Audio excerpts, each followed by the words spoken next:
प्रवक्ता हमारे साथ जुड़ गई हैं। साधना जी, आपका स्वागत करता हूं। आपके चेहरे पे भी राहुल गांधी की तरह मुस्कान दिखाई दे रही है, आप भी हल्का, और वैसे ही हल्की मुस्कान आपके चेहरे पे भी है जैसी हल्की मुस्कान राहुल गांधी के चेहरे पे अभी संसद परिसर में आने के बाद से हम लगातार देख रहे हैं। आपकी पहली प्रतिक्रिया, कितनी बड़ी जीत इसे मान रही हैं?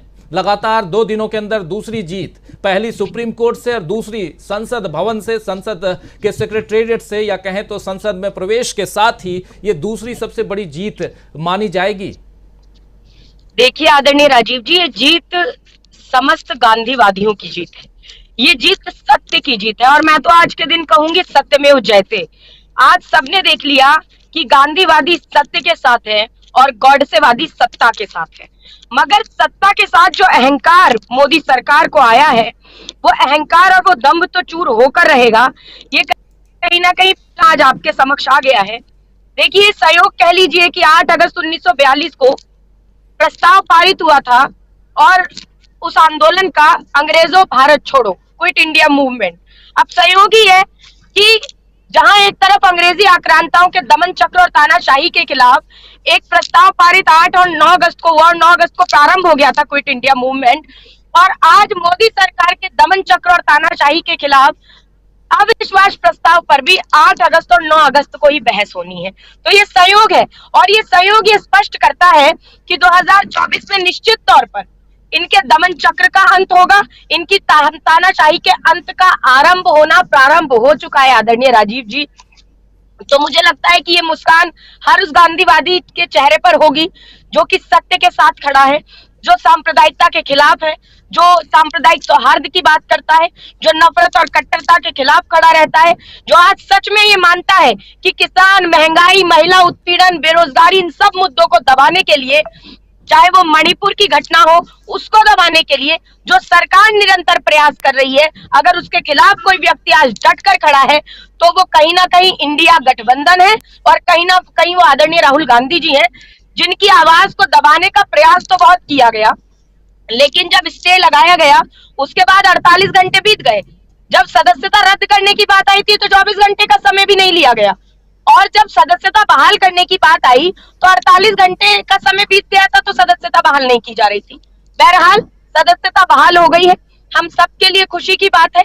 और मुझे लगता है कि जो सर्वोच्च न्यायालय की तरफ से जो एक डिसीजन सामने आया, उसका इंडिया ने, गठबंधन ने, समूचे इंडिया ने उसका स्वागत किया, हम लोग ने भी स्वागत किया, और आज देश देख रहा है। इस तस्वीर आपके सामने, मुझे लगता है उस तस्वीर के आगे और कुछ कहने की आवश्यकता नहीं है। और आदरणीय राहुल गांधी जी की प्रतिमा के सामने नतमस्तक हुए हैं, और उस गांधी के सामने हर व्यक्ति को नतमस्तक होना जरूरी है, जिन्होंने अहिंसा के मार्ग पर चलकर देश को आजादी का रास्ता दिखाया था। और वैसे ही हम अहिंसा के मार्ग पर चलते हुए भारत जोड़कर और इंडिया को जिताने के मार्ग की ओर अग्रसर है। जी, इंडिया को जिताने की तरफ अग्रसर हैं, और ये राहुल गांधी की बात हम कर रहे हैं, और जो साथी बाद में जुड़े हैं उनके लिए ये ब्रेकिंग खबर आप तक हम पहुंचा दें कि राहुल गांधी की संसद की सदस्यता बहाल हो गई है। आज सुबह नोटिफिकेशन जारी करके लोकसभा सेक्रेटेरिएट ने ये सूचना जो है वो राहुल गांधी तक पहुंचा दी कि हाँ, अब आप आ सकते हैं संसद के अंदर, और आपकी सांसदी अब बहाल हो गई है, अब आप वायनाड से फिर से सांसद हैं, वायनाड के सांसद हैं। और यही बात सुप्रीम कोर्ट ने भी कही थी कि आखिर क्यों रोका जाए एक जनप्रतिनिधि को बाहर करके, वहां की जनता के साथ हम कहीं ना कहीं ज्यादती करेंगे। लेकिन दूसरी तरफ हम देख रहे हैं कि राहुल गांधी के स्वागत में तमाम विपक्षी दलों के नेता कितनी मजबूती के साथ, आप देखती हैं साधना जी की विपक्षी दल, विपक्षी गठबंधन यहां खड़ा है, राहुल गांधी के साथ खड़ा है। ये और जरा आपसे समझना भी चाहूंगा कि कांग्रेस की अब आगे की स्ट्रेटेजी क्या है?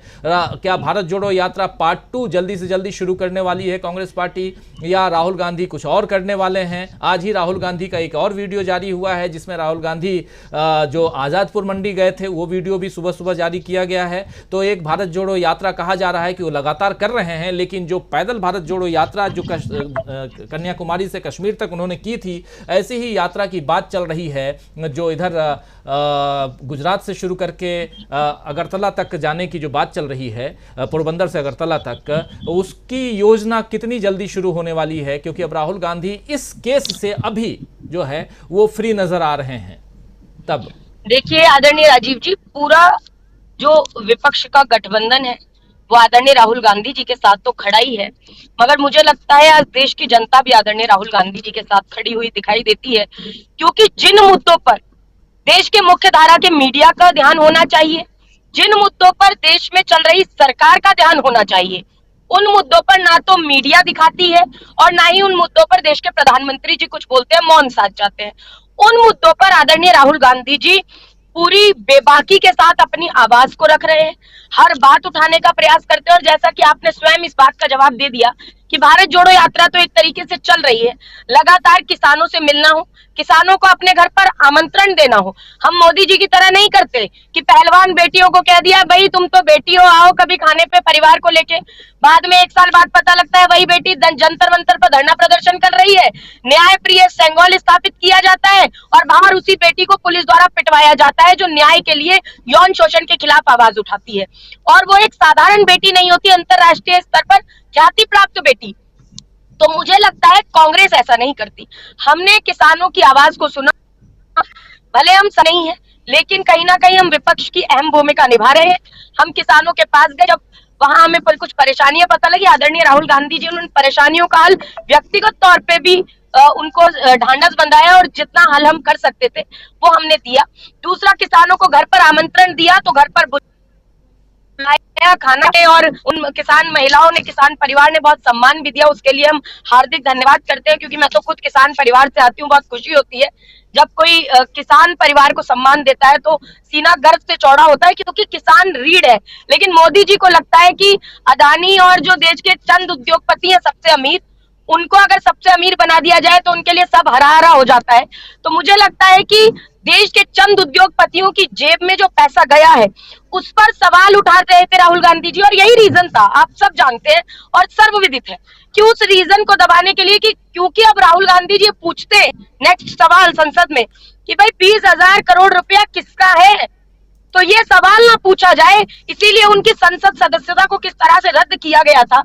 कहीं ना कहीं केरल के एक लोकसभा क्षेत्र की जनता के लोकतांत्रिक अधिकारों का हनन किया गया था। तो मुझे लगता है आदरणीय सुप्रीम कोर्ट के माध्यम से जो हुआ वो बहुत ही सर्वमान्य है, वो सम्मानजनक है, और इसका सम्मान करते हुए हमारी स्ट्रेटेजी वही रहेगी जो अब तक है।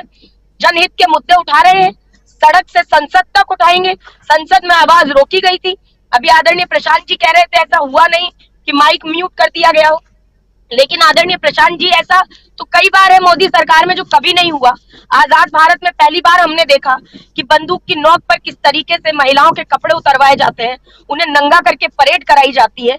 एक 19 वर्षीय भाई और 56 वर्षीय पिता के सामने एक बेटी का बलात्कार किया जाता है, 19 वर्षीय भाई को गोली मार दी जाती है, 56 वर्षीय पिता की छाती छलनी कर दी जाती है। वो पीड़िता ये बताती हैं कि पुलिस के द्वारा उन्हें गुंडों को सुपुर्द किया गया।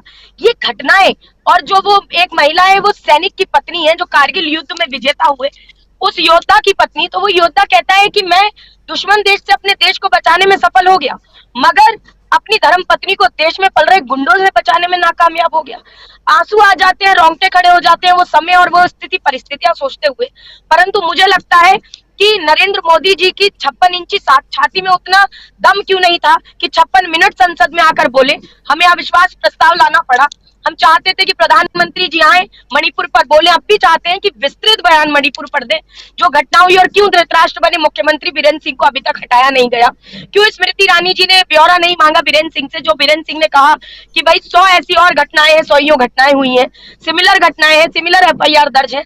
तो कितने आरोपी पकड़े गए, कितने गिरफ्तारियां हुई, कितने हथियार वापस पुलिस के पास आए, क्या स्थिति परिस्थिति है, 144 धारा क्यों नहीं लगी, राष्ट्रपति शासन कब लागू होगा, राज्यपाल क्यों कोई कार्रवाई नहीं कर पाती, क्यों इन्हीं के विधायक को करंट लगा के मारने का प्रयास किया जाता है, क्यों ऐसा होता है कि में एक ही महिला मंत्री है जिनके सरकारी आवास को जला दिया जाता है, एक स्वतंत्रता सेनानी की पत्नी को उसके घर में जिंदा जला दिया जाता है। लगातार ऐसी घटनाएं, हृदय विदारक विभत्स घटनाएं पहली बार आजाद भारत ने देखी, और उसके बाद मोदी सरकार के मंत्री आकर अंट-शंट बातें करते हैं, गलत तरह की बयानबाजी करते हैं, महिला मंत्री चुप्पी साध जाती हैं। तो इन सब सुलगते सवालों का जवाब तो भाई देना पड़ेगा आदरणीय राजीव जी, और इन्हीं सवालों का जवाब मांगते रहेंगे, डंके की चोट पर मांगेंगे। और हम जानते हैं, और मैं धन्यवाद करती हूँ DB लाइव को, लगातार विगत 9 वर्षों से, और जब से आपका डीबी लाइव बना है लगातार आपने उन ज्वलंत मुद्दों को उठाया। आपने नहीं परवाह की कि क्या कहेगी गोदी मीडिया, क्या कहेंगे अंधभक्त, क्या कहेगा वो एक तबका जो गालियां देने का लगातार काम करता है। लेकिन चाहे बेरोजगारी हो, चाहे महिला उत्पीड़न हो, चाहे पेट्रोल डीजल हो, चाहे अत्याचार हो किसानों पर, चाहे इस समय राहुल गांधी जी की घटना हो, और चाहे मणिपुर की घटना हो, आपने उस मुद्दे पर लगातार नजर बना के रखी। आपने उसकी सटीक सही खबर दी। मुझे लगता है आप जैसे पत्रकार को हिंदुस्तान में आज दरकार है, आप जैसे पत्रकारों की, और आप ही के चलते मैं तो कहती हूँ कि सत्य से जो पत्रकारिता है हिंदुस्तान में, आपका भी मैं धन्यवाद करती हूँ, डीवी लाइव का धन्यवाद करती हूँ। और मैं आपसे अपेक्षा करती हूँ कि ये लड़ाई अभी आगे बाकी है, संघर्ष है, सत्य संघर्ष कर सकता है आदरणीय राजीव जी, लेकिन सत्य पराजित नहीं हो सकता। और हमें लगता है 2024 में हम विजेता बनकर जरूर सामने आएंगे, और इस सत्य की लड़ाई में आपका ये समर्थन हमेशा मेरे लिए तो अपेक्षित रहेगा सर। जी, सत्य पराजित नहीं हो सकता। प्रशांत जी कुछ कहना चाहेंगे? देखिए राजीव जी, अभी इस घटना के बाद